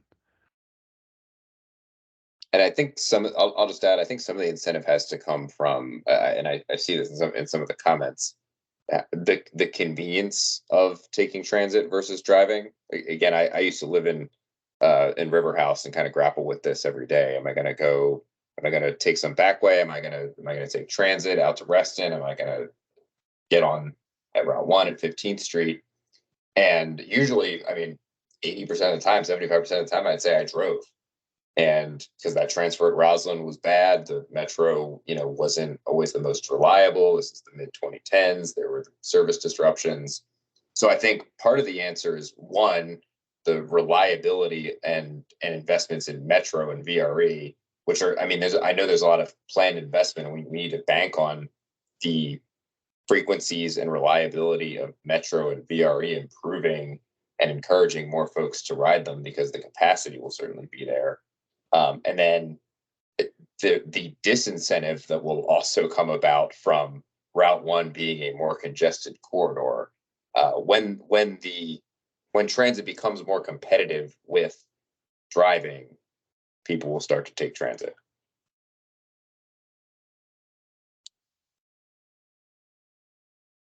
So I don't know if we covered what you needed there, Pam, but I would like to go back and cover your barn stance that you talked about earlier. Okay. And I still want numbers at some point. Yeah, no, that's fine. Because you are a very important group for us to kind of talk through the barn stance with, because we've tried to provide everything at 18th Street and Route 1 that you've asked for. So we tried to provide the protected intersection to make, to provide that separation from the bikes and the vehicles. We would like to make this as safe as possible for the pedestrians giving them the all pedestrian phase to cross.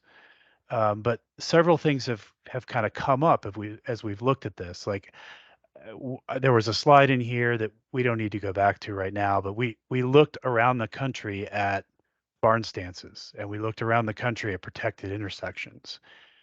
And there really isn't anywhere that we've been able to find that does both, that does a protected intersection in the manner that NACTO recommends protected intersections, and is shown at a lot of the protected intersections that are done around the country, and does the barn stance. So if you go back to the other slide, when we showed this to Arlington and said, this is kind of what we're thinking, they're the ones who kind of pointed out, all those conflicts at the bottom right. So now we've got bikes and peds running at the same time through this corner where everybody's going in every direction. And they're not comfortable with that. And so, we have some work to do still with Arlington County on, either trying to get them over that hump and feel comfortable with it, or look at other options.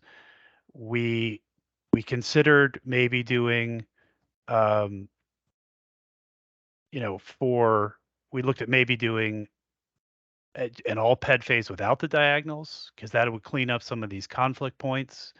At that point, you end up crossing one leg and then getting to the other side if you're a pedestrian, and then waiting the cycle to go across the next leg if you're going diagonally, which wasn't necessarily ideal. So, okay, so what else do we have? We thought about maybe running the crosswalks with an LPI along with the parallel phase of traffic and having an all pedestrian phase, but that actually didn't work for traffic. The LPI just takes too much out of the vehicular timing and ends up starting to clog up the upstream intersections. And then there's one other option, which was, maybe we have a barn stance only for pedestrians and have the bikes, we can run a median for protection or a buffer. It could be a hardscape or paint for having the bicycle stay next to the traffic, and we have the barn stance for pedestrians.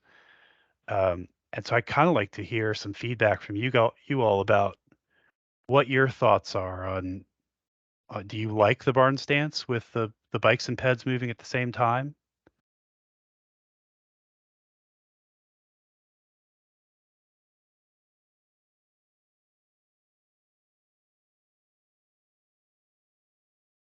Noreen, you have your hand up. Is that an answer to this question?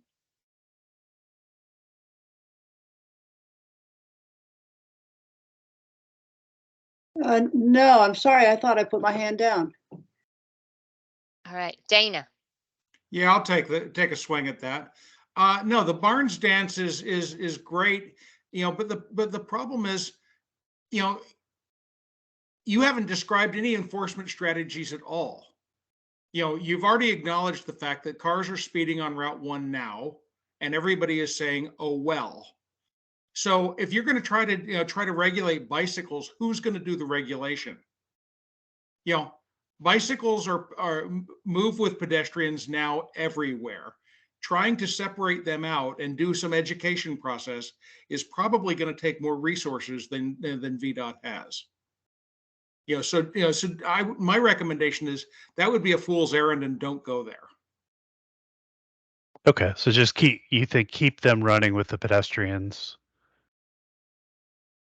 Yeah, I think we regularly run with pedestrians now, and the number of pedestrians that have been killed by cyclists pales in comparison to the number of pedestrians that have been killed by motorists. Motorists are who scares us, both pedestrians and cyclists. Okay. As far as I'm concerned, close the traffic at 395 and give us a full pedestrian phase all the way to 23rd Street.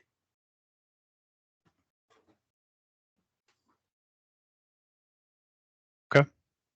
That's good feedback. It seems that the real answer is if we would throw some money at hiring some first-class architects, we could come up with a way to keep the grade separation at 18th Street, which is what we really want, and build buildings up to the build line and just have a mezzanine level that, that we can sip our lattes at.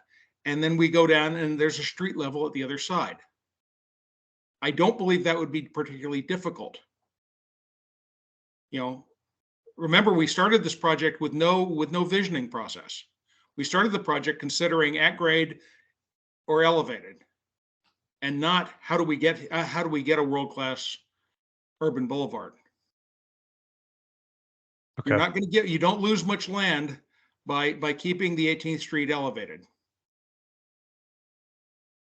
And the uphill and downhill will just give you a little bit more urban flavor that will help moderate the speeds of traffic. Okay. All right. Well, thanks for that feedback.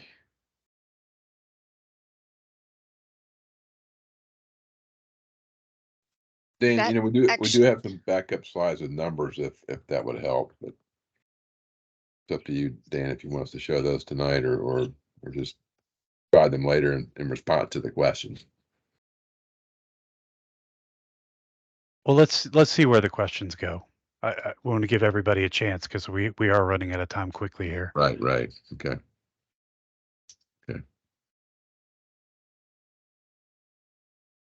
Pam. All right. Yeah, I just wanted to say that I totally agree with Dana's comments on combining bikes and peds and trying to keep 18th the way it is or slightly modified. Thank you. Okay.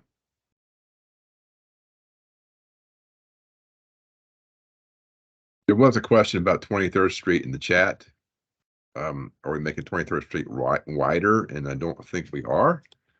You can see from this graphic that it's a protected intersection design. So the existing crossing distance that's there today would stay the same.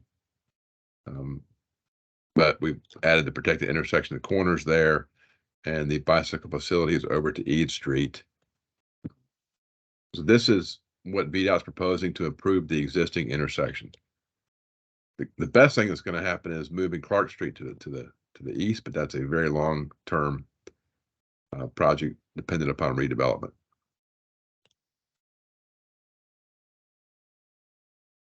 And John, correct me if I'm wrong, but so you're looking north here, the west Right. side, the left side, it would remain 6 lanes. We are proposing to put cycle tracks in that block to get you over to Eade Street.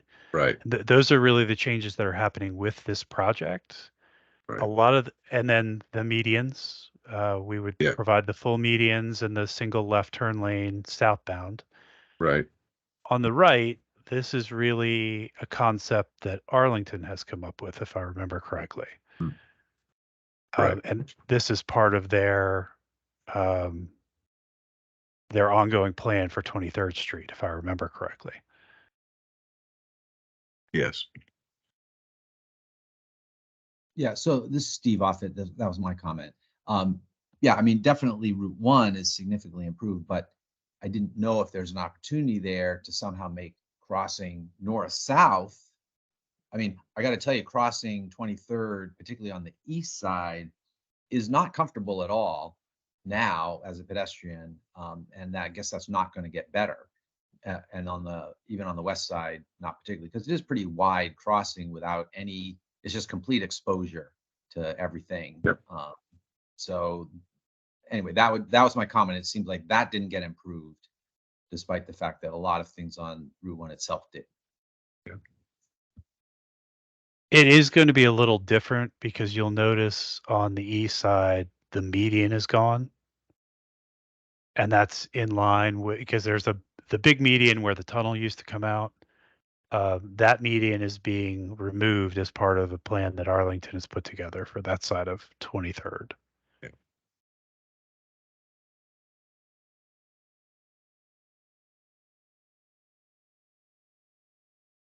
So actually, as I'm looking at the aerial on my other screen here, there's a big island right now in between Route 1 and Clark Street that has a set of crosswalks in it, that would go away.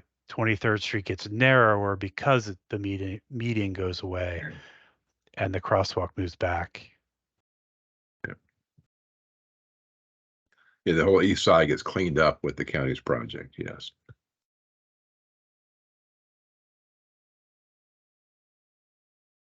Okay.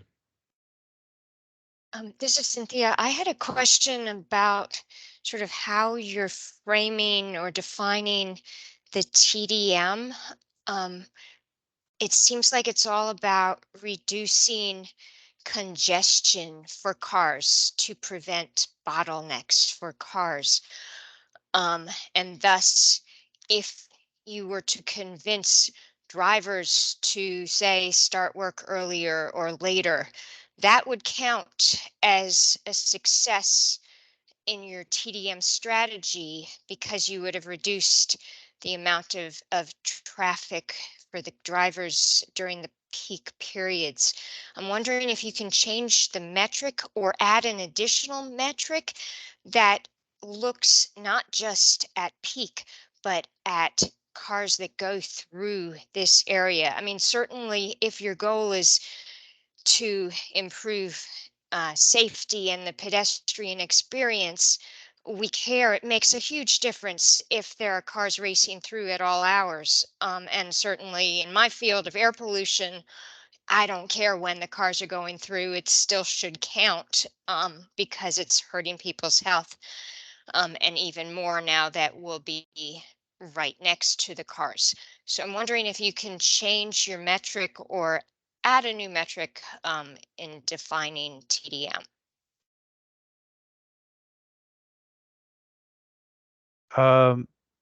That's something we can consider, but the key point for us, so there's certain things that we're really trying to achieve. We're actually okay with the level of service degrading on Route 1, but there are certain things like backing traffic up onto 395 that we can't allow. And so that's really where the EDM strategy is focused, is trying to not completely gridlock Eads and 15th Street, let's say, or back traffic up onto 395. Those are the things we're looking at to keep Route 1 functioning in the at-grade condition. And so I'm not sure.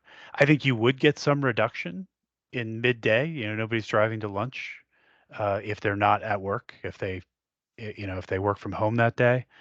So I think you're right. There would be telework, changing your time of day do count for the TDM strategy we're trying to achieve here, but that's because of what we're trying to achieve with it.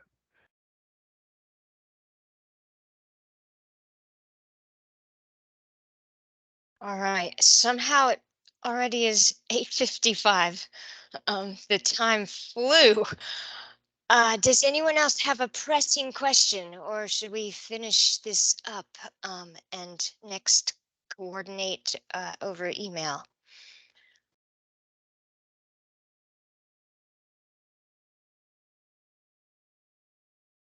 I know that there are a whole bunch of questions in the chat. Can we get answers to the chat questions? Yeah. We can certainly respond to the chat questions. That would be wonderful. And you can send them to me or Pam or Okay. any of us. After we get disconnected, however, we will not have access to the chat questions. Could somebody send those to us? Because we won't have Teams access to them. Right. Good Right? point. Maybe Leah or someone from the county. Yeah, this is Leah. I'll go ahead and download those questions once the meeting is over and send those as a Word doc. Thanks, Leah. That would be great. Thank you. Yeah, I need them too.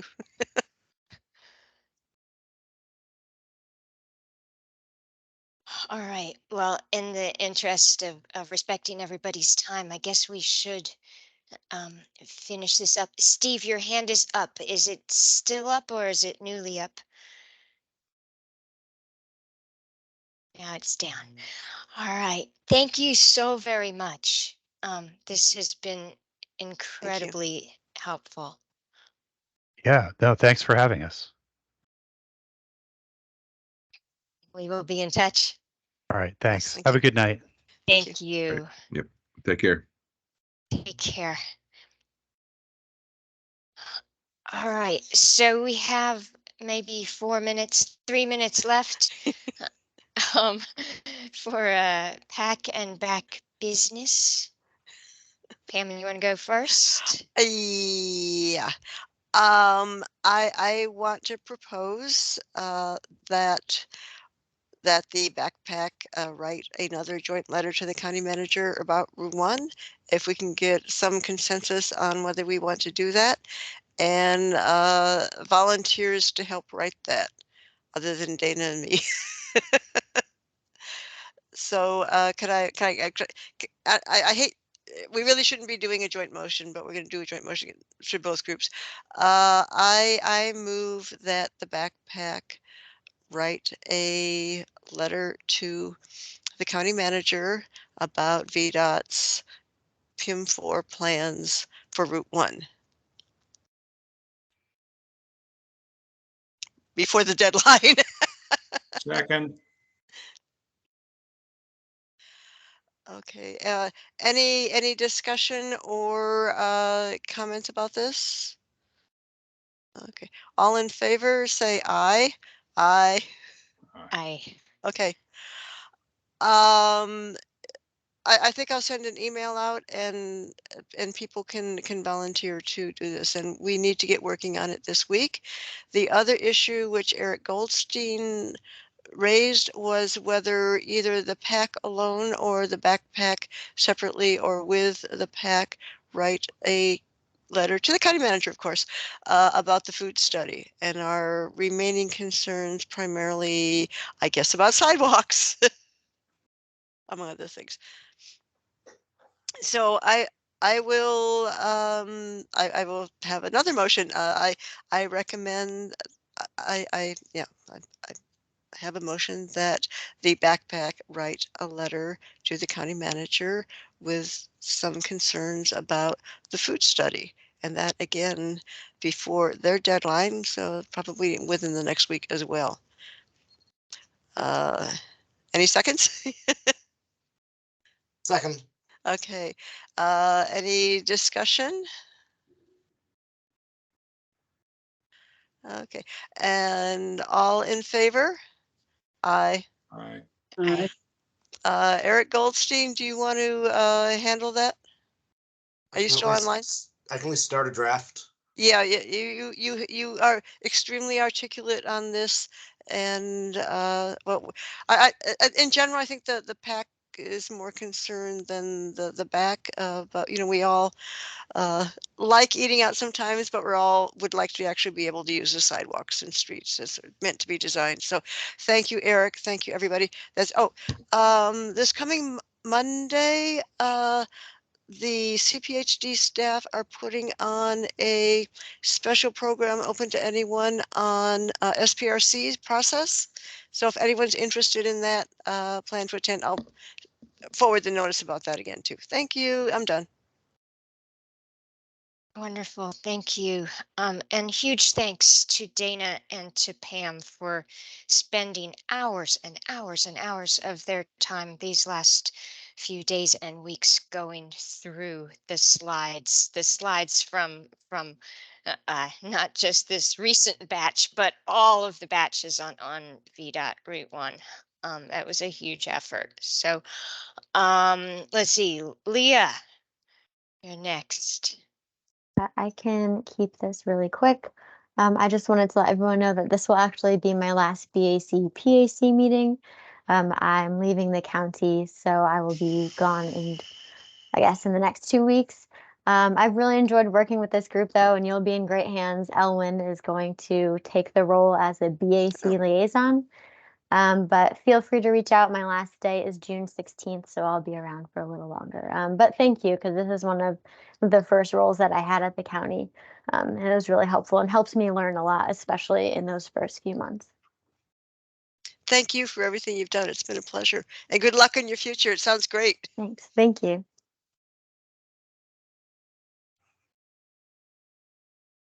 Thank you, Leah. And now Dana.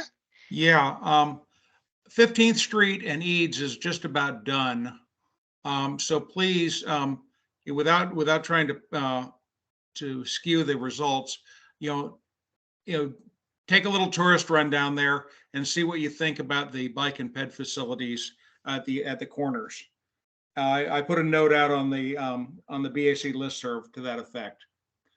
Because whether we like it or not, that's likely what the county's going to use as the model for the next one. So let's help them get it right. I agree.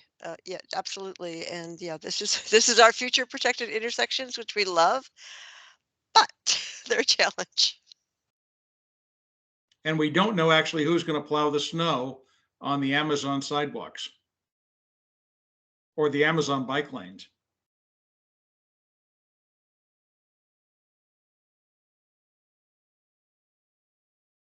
I think they can afford to. Well, if they do global warming, maybe they won't have to. There we go. All right, it's 9:03. So just wanted to say huge thanks to Leah. It's been wonderful working together, and I happen to know what you're about to do, and it's incredibly exciting. So I hope we'll stay in touch. But thank you for your hard work as liaison to BAC. It's we're sorry to see you go, but we're at least we're in good hands with Ellen. Thank you. And if I can get the chat and the recording when it's available, and a record of who has been here, that would be helpful. Thank you. Oh, crazy. Yes, on that, I think there will be 3 download files. If Leah grabs the chat, the recording and the transcript are separate files, their own. So it'll be 3 downloads. Great. Thank you. Look forward to the real recording as well. Thank you. And thank you for agreeing to have a joint meeting and discussing Route 1 once more, which will continue until next year. All right, 9:05. I guess we better jump. Many thanks, everybody. Have a good night. Good night. Thank you. Bye-bye. Thanks, everyone. Good night. Good night.